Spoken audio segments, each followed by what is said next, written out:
नमस्कार दोस्तों, आप सभी का अपना गुरुजी यूट्यूब चैनल पे स्वागत है।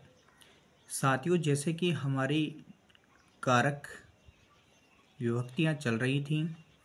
कारक विभक्ति में हमने कारक परिचय पढ़ा, कारक विभक्ति प्रथमा हमने पढ़ी, कारक विभक्ति द्वितीयवी। आज हमारा कारक विभक्ति तृतीय जो बिंदु है, तृतीय बिंदु हमारा है विभक्ति तृतीया करण से द्वारा।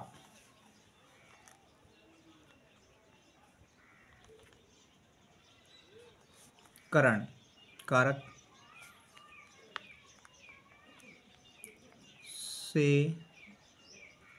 द्वारा, ये चिन्ह हो गया, कारक है, चिन्ह हो गया है, ये कारक हो गया, ये विभक्ति हो गई। तो साथियों, हम ये जो विभक्तियाँ पढ़ रहे हैं, आपको कितना क्या समझ में आ रहा है, आप हमें कमेंट के माध्यम से बताइए। आप हमारे चैनल से जुड़ें, चैनल को शेयर करें, सब्सक्राइब करें और बेल आइकन के बटन को प्रेस करें। साथियों, जैसे कि आज जो तृतीया विभक्ति करण से द्वारा है, हम आपको जितना हो सके हम अपनी एक आसान तरीके से देसी भाषा के अनुसार, सरल भाषा के अनुसार आपको समझाने की कोशिश कर रहे हैं। और आपको कितना समझ में आए, आप हमें कमेंट के माध्यम से बताएं और वीडियो को पूरा ज़रूर देखें। साथियों, जैसे कि आज तृतीय व्यक्ति का प्रथम जो नियम है, हम नियमों के अनुसार ये पढ़ने वाले हैं। और इसमें जहाँ जहाँ होगा हम देसी ट्रिक भी आपको बताएंगे कि कहाँ कैसे इनको याद कर सकते हैं, कैसे ज़्यादा से ज़्यादा हमें समझ में आ सकती हैं। तो वो तरीका भी हम बीच बीच में आपको बताने वाले हैं। वीडियो को पूरा देखें। कर्त कर्णयोस्य तृतीया विभक्ति है, इसका अनभिहिते कर्तरी करणे च तृतीया स्यात्। तो साथियों, जैसे कि इसमें अनुक्त कर्ता एवं अनुक्त करण में तृतीय विभक्ति होती है। जैसे कि हम बात करते हैं तो अनुक्त कर्ता एवं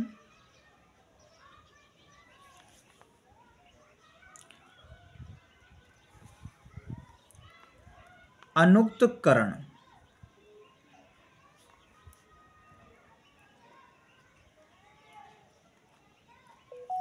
इनमें तृतीय विभक्ति होती है। हाँ, अनुक्त कर्ता और अनुक्त करण में तृतीय विभक्ति होती है। जैसे कि बताने वाला हूँ मैं कि जिस कर्ता का जो वचन एवं पुरुष का प्रभाव क्रिया के वचन एवं पुरुष पर नहीं पड़ता है, वो अनुक्त कर्ता होता है। यानी कह सकते हैं कि वचन,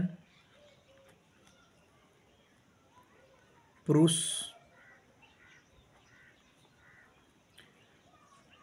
का प्रभाव, यानी प्रभाव किस पर? क्रिया की। ये तो है कर्ता, ध्यान रखना साथियों। यानी कर्ता के वचन और पुरुष का प्रभाव क्रिया की, किसके? क्रिया के वचन और पुरुष पर प्रभाव, यानी क्रिया के वचन और पुरुष पर प्रभाव नहीं पड़ता है। क्या नहीं? प्रभाव नहीं पड़ता, ध्यान रखना। यानी इसमें प्रभाव नहीं पड़ता है।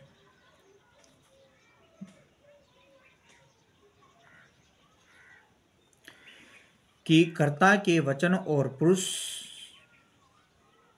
का प्रभाव क्रिया के वचन और पुरुष पर नहीं पड़ता है, वो अनुक्त कर्ता होता है, अनुक्त कर्ता होता है। और क्रम एवं भाववाच्य में कर्ता अनुक्त करण होता है, अनुक्त होता है, ये ध्यान रखना। क्रम और भाववाच्य में क्रम और भाववाच्य में कर्ता अनुक्त होता है। चलो आगे देखते हैं। यानी क्रमवाच्य और भाववाच्य में भी कर्ता में तृतीय व्यक्ति होती है, क्रमवाच्य और भाववाच्य में भी तृतीय व्यक्ति होती है साथियों। जैसे वाच्य वगैरह हम पढ़ते हैं तो वाच्यों में आपने देखा होगा कि क्रमवाच्य एवं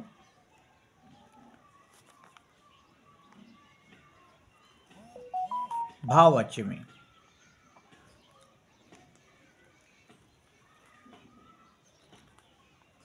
क्रमवाच्य और भाववाच्य के जो वाक्य होते हैं उन वाक्यों में भी कौन सी व्यक्ति होती है, तृतीय व्यक्ति होती है, ध्यान रखना। अब सुनो, कर्ता के से तात्पर्य हम ले लेते हैं कि क्रिया को करने या न करने में जो स्वतंत्र होता है ना, वो कर्ता होता है, स्वतंत्र है कर्ता। यानी कि जो क्रिया को करने में या न करने में मुख्य रूप से क्या रहता है, स्वतंत्र रहता है, वो क्या होता है, कर्ता होता है। हमें जैसे कि ऐसे प्रयोजन वगैरह होते हैं कोई भी, तो वहाँ कर्ता को हेतु भी कहा जाता है। जो भी प्रयोजन वगैरह होते हैं कि जो कर्ता को क्रिया के करने के लिए प्रेरित करता है, वो भी कर्ता होता है, या क्रिया का प्रयोजन भी कर्ता होता है, तो ये कर्ता की बात हो गई। अब हम आगे जैसे बात करते हैं कि इसका नियमकरण का, कि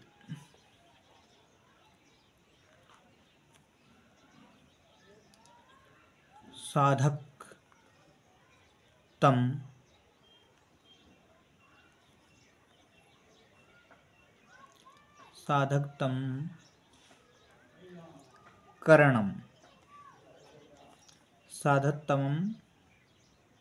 करणम, ये इसका अगला जो नियम है उसके बारे में बात करते हैं। तो ये हम कह सकते हैं जैसे कि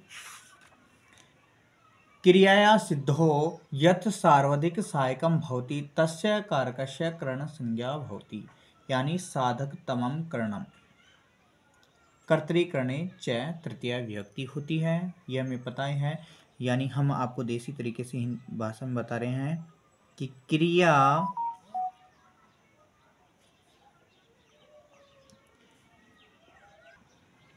क्रिया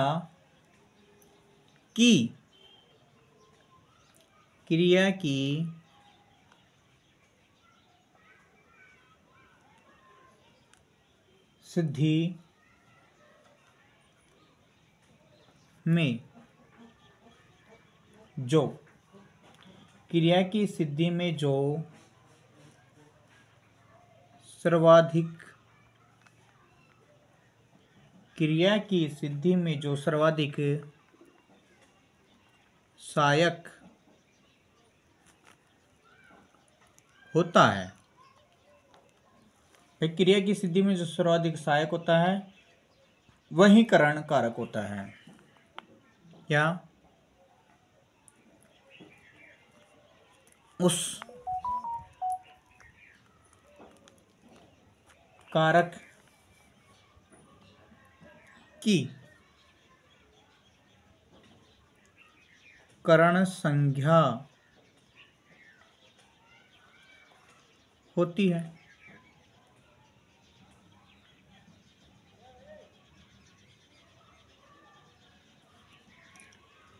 या तृतीय व्यक्ति होती है, आप ये भी लिख सकते हैं, या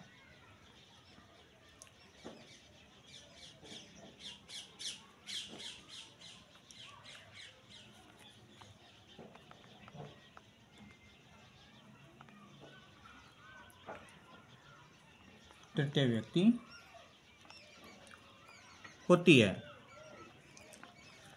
ध्यान देना दोस्तों इस पे कि क्रिया की सिद्धि में, किसकी सिद्धि में, क्रिया की सिद्धि में जो सर्वाधिक सहायक होता है यानी सहायता करने वाला होता है वही करण संज्ञा या तृतीय व्यक्ति होती है। भाई कोई भी जैसे हम कार्य कर रहे हैं और उस कार्य में जो हमारा सहयोग कर रहा है ना, उस सहयोग करने के योग में ही वहाँ तृतीय व्यक्ति संज्ञा हो रही है।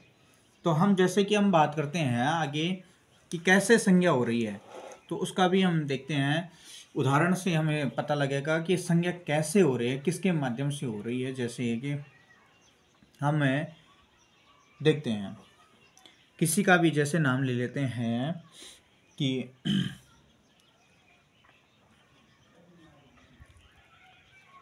जागृति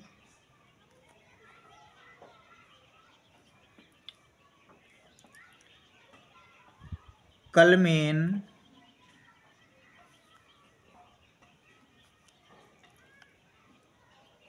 लिखती। तो अब आपको देखना है जैसे कि जागृति कलम से लिखती है। हाँ दोस्तों, इसका हिंदी देखेंगे तो जागृति कलम से लिखती है या जागृति कलम के द्वारा लिखती है। तो इसमें आप देखिए बिल्कुल साफ स्पष्ट आपको नजर आ रहा होगा कि जागृति किससे लिख रही है, कलम से लिख रही है। से द्वारा आ रहा है, किसके द्वारा, से द्वारा आ रहा है। यानी इसमें कलमेन यानी तृतीय व्यक्ति हो रही है। आप देख लीजिए इसमें जागृति, इसमें क्या हो गया, कर्ता, और लिखती है यानी ये क्रिया हो गई, यानी धातु इसमें लिखा गई।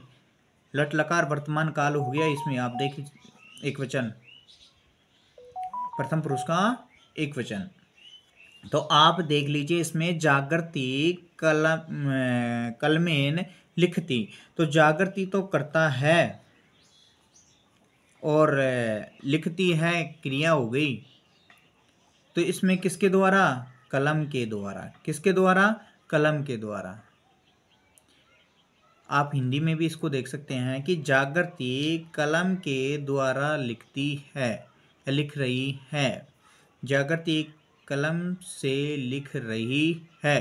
तो साथियों इसमें से द्वारा आ रहा है बिल्कुल, यानी इसमें माध्यम हो गया है, यानी कलम इसमें क्या हो रही है, सहायता कर रही है। कलम इसमें क्या कर रही है, सहायता कर रही है। तो सहायता के युग में तृतीय व्यक्ति हो रही है, आपको सीधे तरीके से आ रहा है। जैसे और भी बोल सकते हैं हम, सुरेंद्र पैरों से चल रहा है। सुरेंद्र पैरों से चल रहा है तो क्या हो जाएगा, सुरेंद्र पैरों से चल रहा है। तो इसकी संस्कृत भी जैसे जैसे हम देखते हैं तो सुरेंद्र है, सुरेंद्र क्या हो गया भाई, कर्ता हो गया। और पैरों से, तो एक पैर थोड़ी है, द्विवचन में हो गया।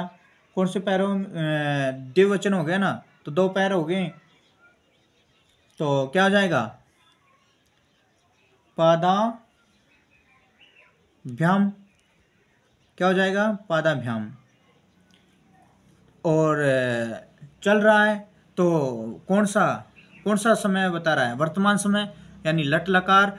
और जैसे कर्ता के अनुसार ही क्या लगती है, क्रिया लगती है। कर्ता के अनुसार ही क्या लगेगी, क्रिया लगेगी। तो कर्ता क्या है, कर्ता एक वचन में है, तृतीय व्यक्ति एक वचन में है, प्रथम विभक्ति एक वचन में है, तो उसके अनुसार क्या हो जाएगा, ये प्रथम पुरुष एक वचन हो जाएगा चल धातु का।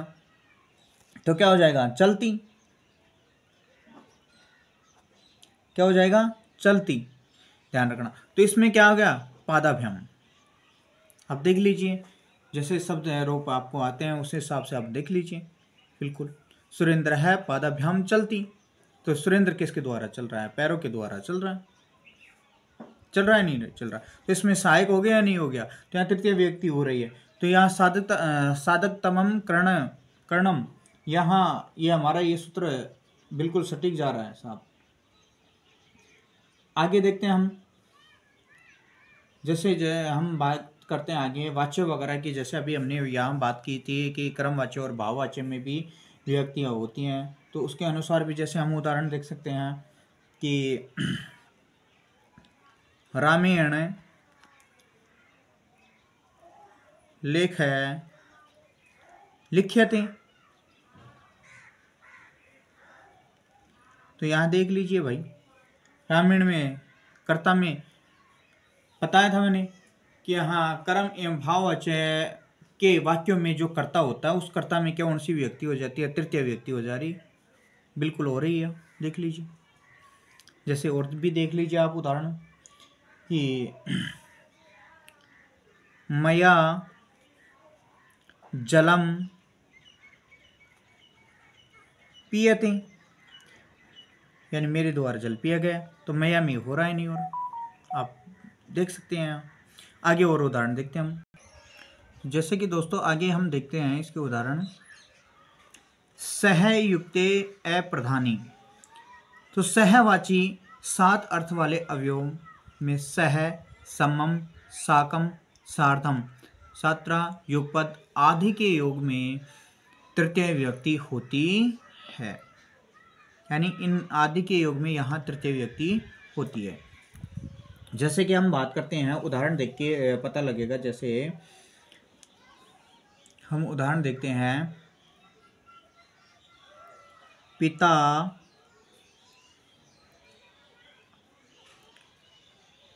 पुत्रेण, पिता पुत्रेण सह आगत। तो पिता पुत्र के साथ आया, यहाँ पिता किसके साथ आया है, पुत्र के साथ, यानी तो देखो आप यहाँ सह शब्द आ गया और इसमें तृतीय व्यक्ति इसमें भी हो रहे। तो देखिए दोस्तों, हम एक तरीके से याद करेंगे, जैसे कि सह, समम, साकम, सार्धम, सह, समम, साकम, सार्धम, यानी 7, जहां भी हम वाक्य में 7 का योग देखते हैं वहां तृतीय व्यक्ति होती है। आपको सीधा से इस तरीके से याद रखना है, सयुक्ते अप्रधाने, सयुक्ते अप्रधाने, जहां 7 का दिखे, सह, समम, साकम, सार्धम, 17 युगपद, यहाँ जहां भी दिखे वहां तृतीय व्यक्ति होती है। इस तरीके को याद रखना। ये इस उदाहरण को देख लेना, पिता पुत्र के साथ आया, किसके साथ आया, पुत्र के साथ आया। तो आ रहा है नहीं आ रहा। जैसे और उदाहरण हम देखते हैं कि शिक्षक है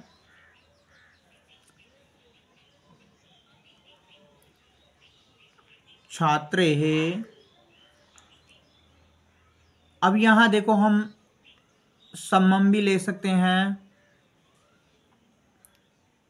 सार्धम भी ले सकते हैं, और ब्रह्मति। तो यहां देखिए 6 का छात्रे, समम ले लीजिए, साकम ले लीजिए, ब्रह्मति। तो शिक्षक छात्रों के साथ घूमता है, घूमता है। तो देख लीजिए यहाँ 7 शब्द आ रहा है नहीं आ रहा। तो आप इन शब्दों से तुरंत पहचान जाना कि इसमें कौन सी व्यक्ति हो रही है।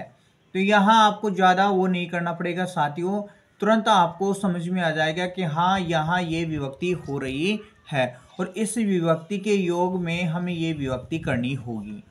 इसमें कहीं भी आपको ज़्यादा वो करने की आवश्यकता ही नहीं पड़ेगी, तुरंत आप बता दो कि हाँ सर ये विभक्ति इसमें यहाँ ये हो रहा है।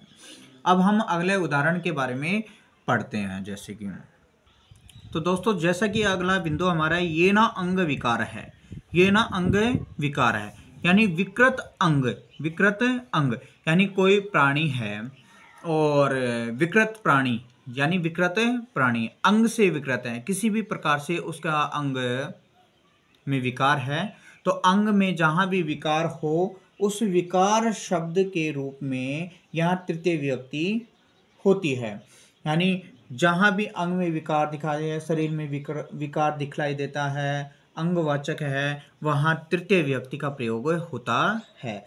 जैसे कि हम कह सकते हैं अपनी देसी भाषा में कह सकते हैं, कोई आँख से अंधा है, आँखों से अंधा है, आँखों से काना है, कानों से बहरा है, पैर से लंगड़ा है, शरीर से बौना है ना, हाथ से लूंजा है, तो ये सिर से गंजा है, मुंह से गूंगा है या कुबड़ा है। तो इन सब शरीर के अंग विकार के योग में तृतीय व्यक्ति होती है। जैसे हम एक दो उदाहरण देख ही लेते हैं कि नेत्रेण काण है, तो नेत्रेण कर्ण है, यहाँ बिल्कुल आपको दिख रहा है नेत्रेण।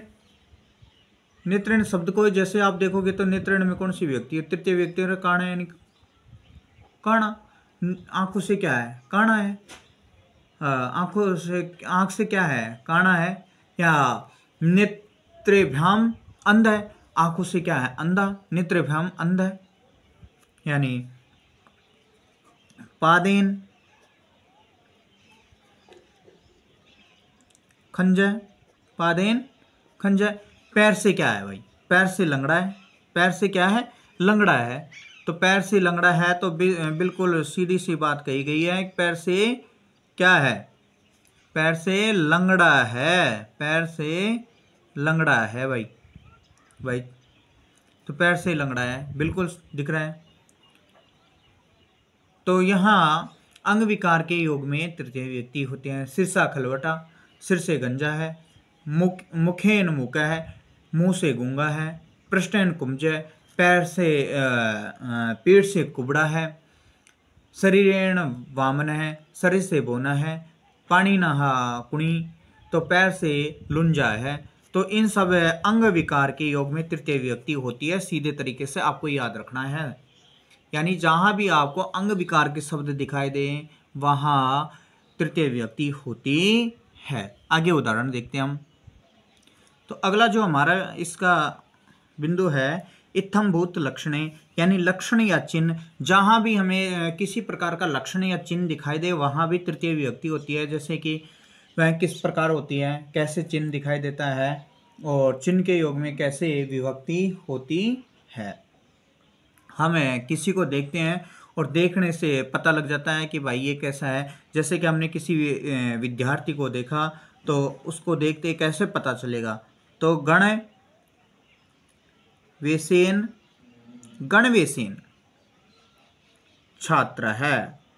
तो किससे छात्र लग रहा है, वह गणवेश से छात्र प्रतीत होता है, यानी जो वो गणवेश पहन रखा है उससे ये पता लगेगा कि भाई ये विद्यार्थी है। जैसे कि हम किसी पंडित जी को देखें तो पंडित जी को देखें तो क्या आएगा, सिखाया,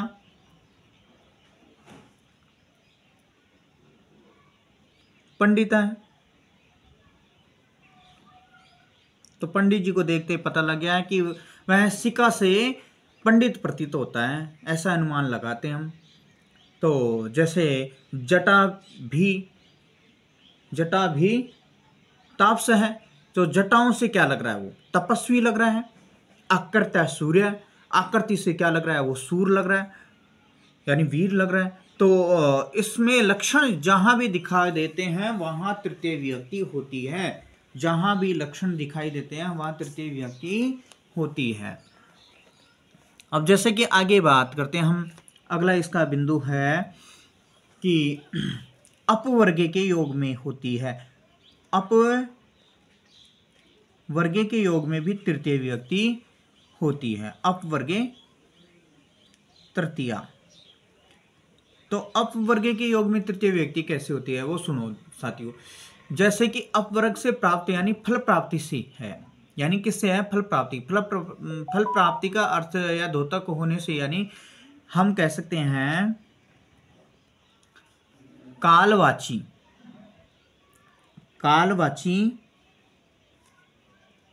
और मार्गवाची, कालवाची और मार्गवाची शब्दों के योग में, कालवाची या मार्गवाची शब्दों में वहां तृतीय विभक्ति होती है। जैसे कालवाची या मार्गवाची जो शब्द होते हैं उनके योग में तृतीय विभक्ति होती है, अपवर्गे अगला इसका नियम है। तो कैसे होती है उसमें तृतीय विभक्ति, हम उदाहरण देखते हैं। जैसे कि कुछ उदाहरणों से हमें पता चलेगा। समय और मार्ग के जैसे बारे में बात करते हैं तो हमें कैसे पता लगे। जैसे कि दिवसेन छात्र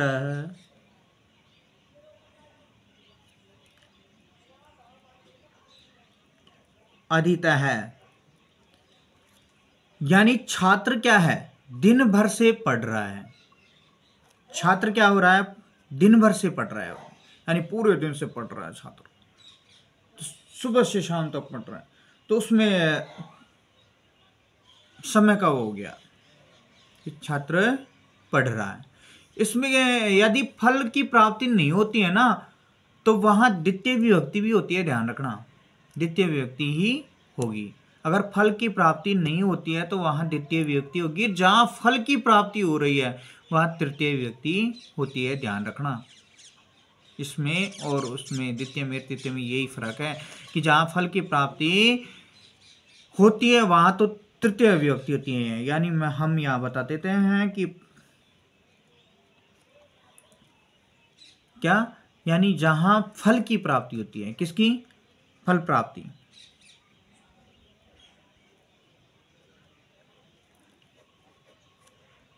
फल प्राप्ति में तृतीय विभक्ति होती है, ध्यान रखना। जहां फल की प्राप्ति नहीं होती है वहां द्वितीय विभक्ति होती है। जैसे और भी देता था हूं,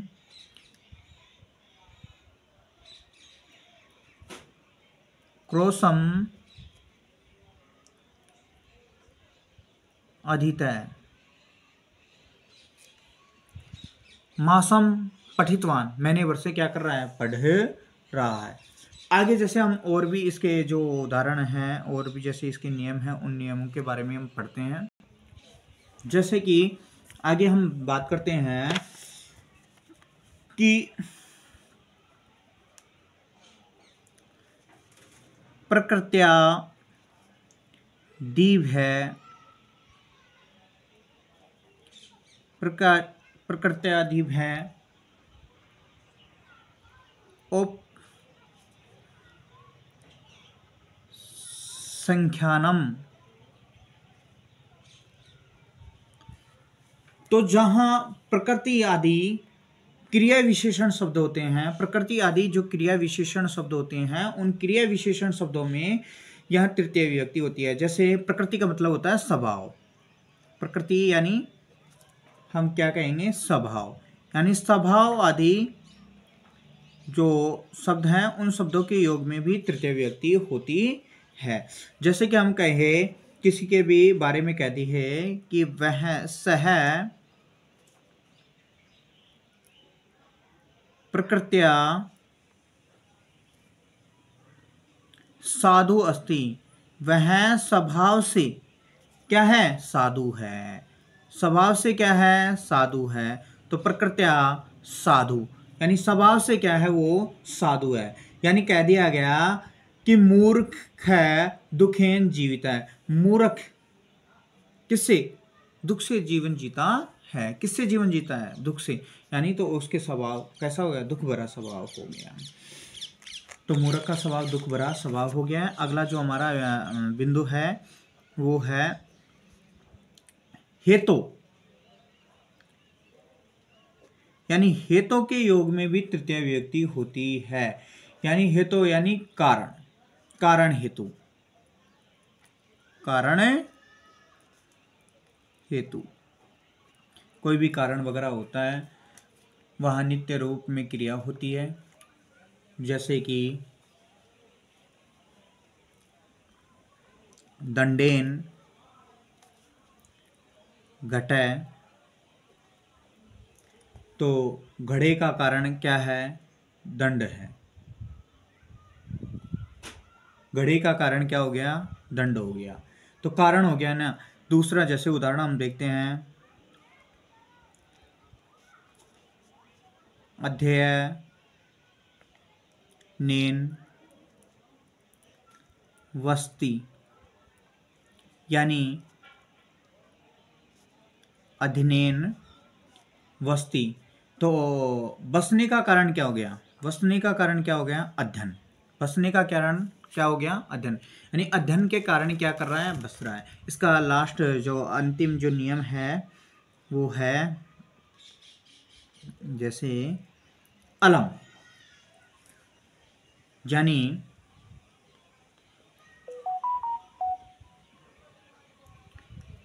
निषेधार्थकस्य, निषेधार्थकस्य, जिसको हम हमारी भाषा, आप अलम। अलम का अर्थ जैसे मना करना होता है, निषेध करना होता है या रोकना होता है। जैसे इसका उदाहरण देखते हैं तो अलम हसीतेन, हंसो मत। अलम विवादेन, झगड़ा मत करो। तो अलम के योग में भी तृतीय विभक्ति होती है। तो दोस्तों आपको कितना क्या समझ में आया आप हमें कमेंट के माध्यम से बताएं, और चैनल को शेयर करें, सब्सक्राइब करें, और मिलते हैं हम अगले वीडियो में एक और बेहतर तरीके के साथ में। वंदे मातरम, जय हिंद।